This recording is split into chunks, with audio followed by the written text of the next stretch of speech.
Okay, hi everybody, and welcome to this very first video on my channel. So this will mainly be about the progress that I'm making with the Russian language, which I started to learn 1 month ago. And I'm basically just going to be talking about the why did I learn it, or why did I start learning it, what did I learn, and how am I learning it. So let's start with the why. Why am I learning Russian? Basically, my main motivation is interest. So I really like to learn languages, and especially if they're like grammatically challenging, like Russian. um, Also, I know pretty good Spanish and Mandarin Chinese, but I can make videos on that in the future. So this part is only going to be about Russian. Um, Another thing that made me want to learn it is I have a lot of friends that speak Russian or understand Russian because they grew up bilingually.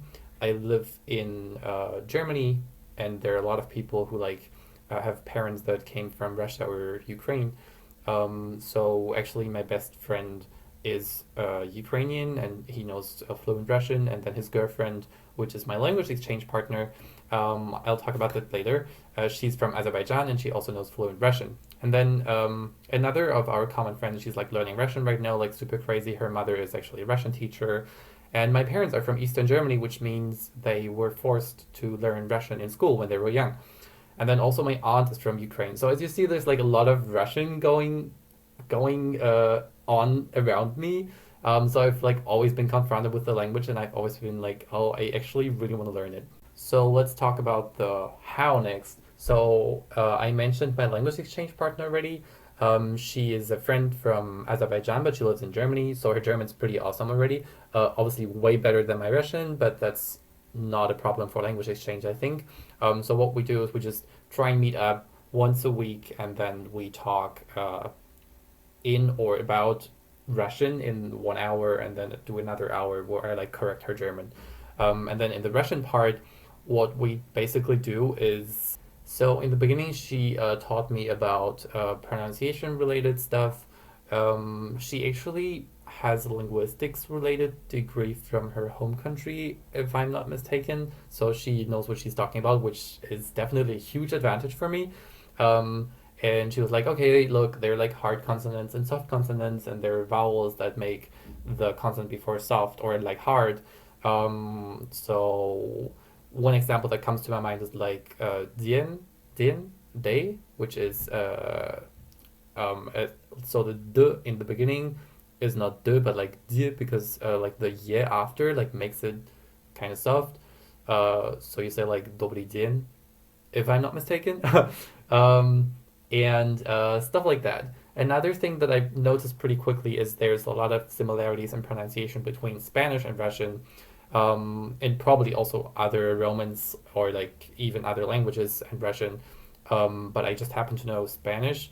And then, so one thing that's like maybe a little difficult for people who come from an English language or German language background is that consonants are not usually aspirated. So when in English you say uh, T, it's like t, like there's a lot of air coming out after the T, after the actual T sound, which is not the case, uh, I think, in Russian and also in Spanish. Like you say tu, like you is tu, and it's not tu, like maybe Germans would pronounce it intuitively in the beginning, and then this it's the same for Russian. So you is d, D, I think. So there's this very weird vowel like the e, which I'm like having a hard time pronouncing, but this is gonna get better.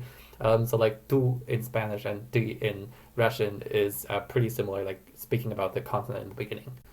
Next thing that I found is similar between Spanish and Russian is the R sound. So while I'm coming from a German language background and I have a lot of like R in German, as you may know if you know some German, and like having learned English before, which there's a lot of like R, like R, meaning this is not really helpful for Russian. But then in Spanish you actually have the R, which I cannot do very well, but I can like do it well enough to like make it sound like it's correct, I think.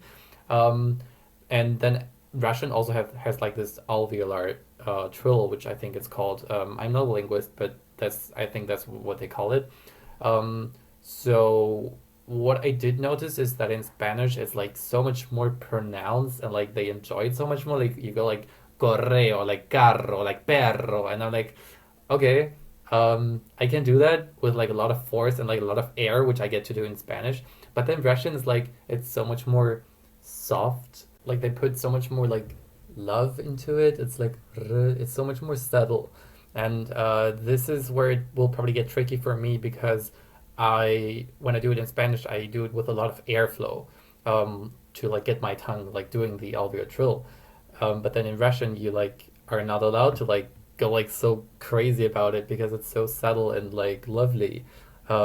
So I think I will have a little bit of a hard time with that, but well, practice will help, I guess. So I think what I'm gonna be doing is I'll probably replace it with an alveolar tap a lot of times, which is like just the tongue just like one of those like taps. It only goes like r instead of doing like r. So I think this will help. Like I heard my language exchange partner like pronounce like Gorat, like the city I think it is Gorat, with the actual like r like Gorat, which I think I can do if I like really concentrate, and I'm definitely gonna practice it. But it for me it's way easier to just go like Gorat Gorat, like there's just one r Gorat.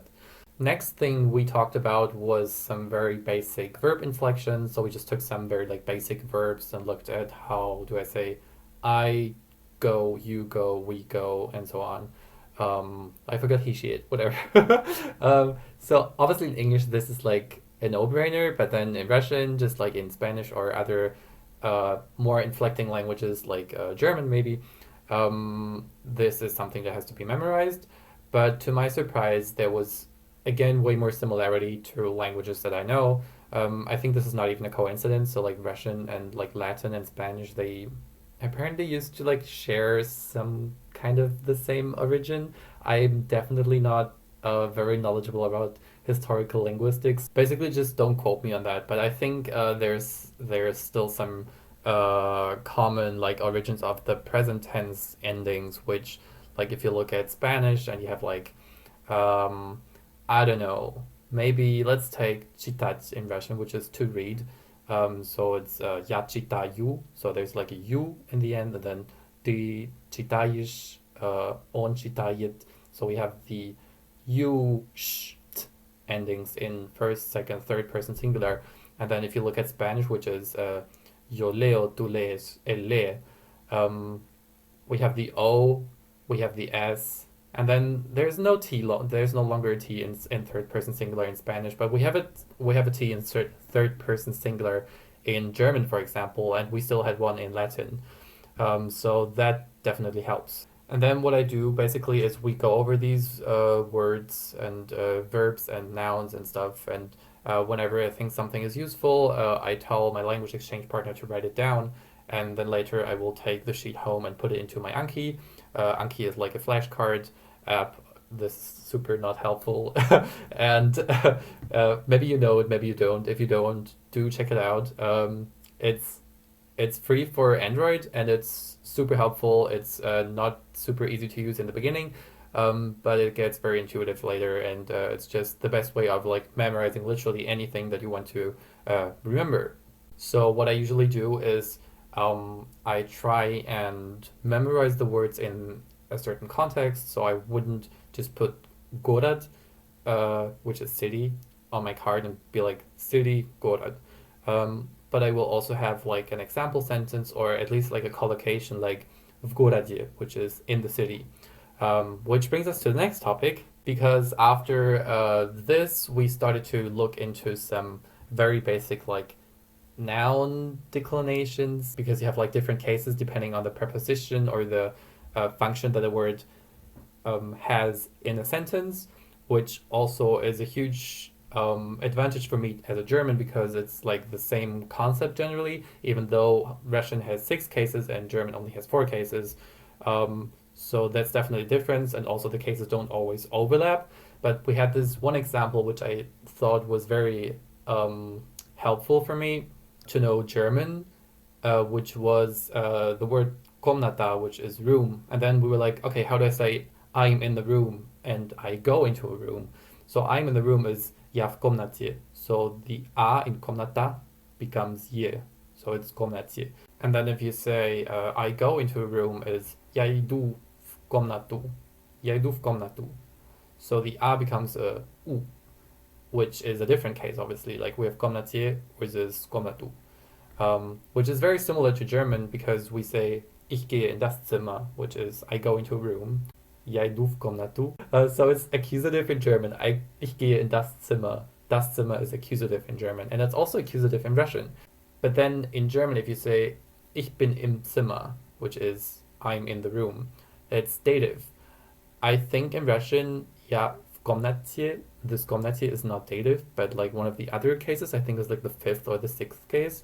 But anyway, it's like same preposition, different case depending on whether it's a location that you're at or a direction that you go towards.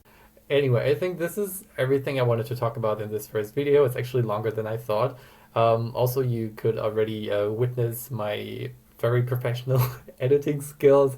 I hope this will get better with the next videos, but like I'm having a hard time like doing this because I've like never done anything like that before. But yeah, we'll see where this is going. I'm super excited to see if I can keep motivated with Russian, but I think having to make these videos once a month is probably a good way to like keep myself on the track. Apparently what people say at the end of those videos is like and share and subscribe and comment, and I don't know what else you do with those. But yeah, do any of those if you want, and then like you can let me know if there's anything that interests you in particular. I don't even know if anybody's gonna watch this video, but if there is, feel free to just tell me where you would like this to go, or if there's anything you would like to know about in particular. I think that's about it. Bye.